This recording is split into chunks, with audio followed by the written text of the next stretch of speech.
developments in the Uranium One controversy. Fox News just obtaining statements from an FBI informant's interview with congressional committees claiming that Russia paid millions of dollars to an American lobbying firm with the expectation that they could influence Hillary Clinton's State Department. Here's former Oversight Chairman and Fox News contributor Jason Chaffetz.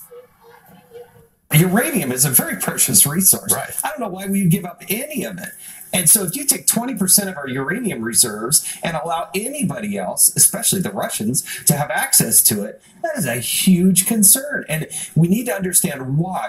What is in the best interest of the United States? Right. Why would the United States even do this? Here to talk about all this is the lawyer for that FBI informant, Victoria Tenzing. She joins us now. Victoria, thanks for coming on this morning. What new details can you give us on your client? Well, yesterday, my client, Doug Campbell, spent over 4 hours before 3 different congressional committees, the Senate Judiciary Committee, the House Intel, and the House Oversight. And there were staffs there from both political parties. So it was a closed meeting, but it was pretty open to the members of the Hill. Is it your understanding that the transcripts from that interview will be made public, by the way? You know, that's such bull that Adam Schiff put out. He pretends that something exists that doesn't and then says, oh, we didn't get it, boo-hoo-hoo. There was no transcript. It was an informal interview session. And one of the reasons is that there are 3 different committees and no one could agree on how they all have different rules on how it should be handled. You know, but shame on Adam Schiff for putting out that notice that he wasn't going to get the transcript. They are claiming, Democrats are claiming that Republicans are using this for wild claims, as they've been putting it, and they're casting doubt on your client's credibility. What is your response to that? Because it's certainly setting the stage for a battle. Yeah, well, this again was another Michael Isikoff article a few months ago. He just regurgitated what the left told him about my client and that his credibility was at issue. And I want to read you a statement from the Justice Department to the Hill, an article by John Solomon. It says, the officials told the Hill those leaks were not authorized by the Justice Department and did not accurately reflect the official thinking of the department. So, you know, the Democrats are out there trying to attack anybody who is telling the truth about Hillary Clinton, and we'll just take those things and bounce back at them. And Fox News has confirmed all of this, by the way, that the American lobbying firm APCO Worldwide was used specifically because it was in a position to influence the Obama administration, and more specifically Hillary Clinton. What further details can you give us on that? A top Russian official told my client that the Russians were going to pay APCO, which is a lobbying firm with all kinds of former Clinton staffers on it, $3 million. Now, that's a lot of money for a year of lobbying. I know lobbying rates here in Washington. That's a lot, $3 million. They were going to do some kind of lobbying on some issues, but they were also expected to do lots of in-kind work for the Clinton Foundation. Okay. And so we're still going off the Hill's reporting on that. We've confirmed via a statement through the Hillary Clinton spokesperson, Nick Merrill.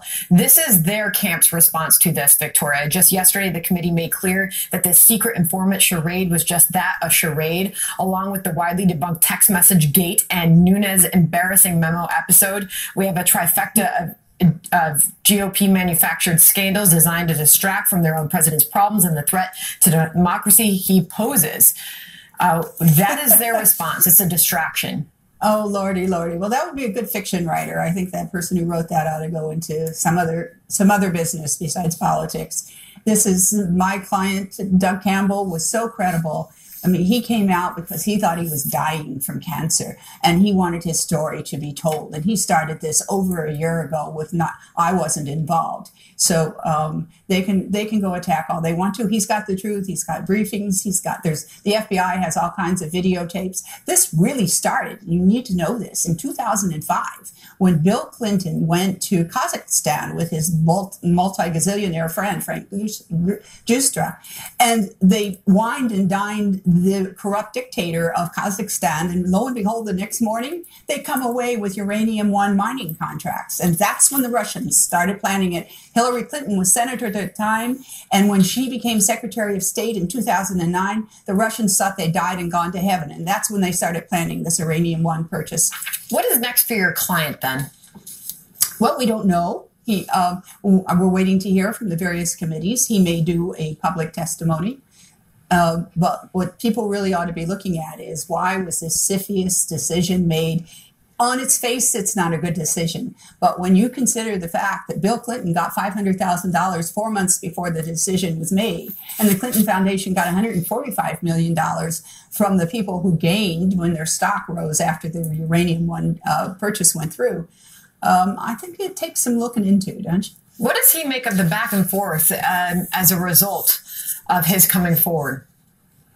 Well, this is a new world to him. You know, he's not used to this. He says to me, I was used to threats from the Russians, but I've never been under this kind of fire. People just make up stuff like Adam Schiff saying, well, I want the transcripts, when he knew full well that meeting had been scheduled for over a week, and there was not to be any transcribing of it. He knows that. Victoria Tensing, thanks for coming on this morning. Sure. There are new details now revealed in the death of U.S. border agent 2 months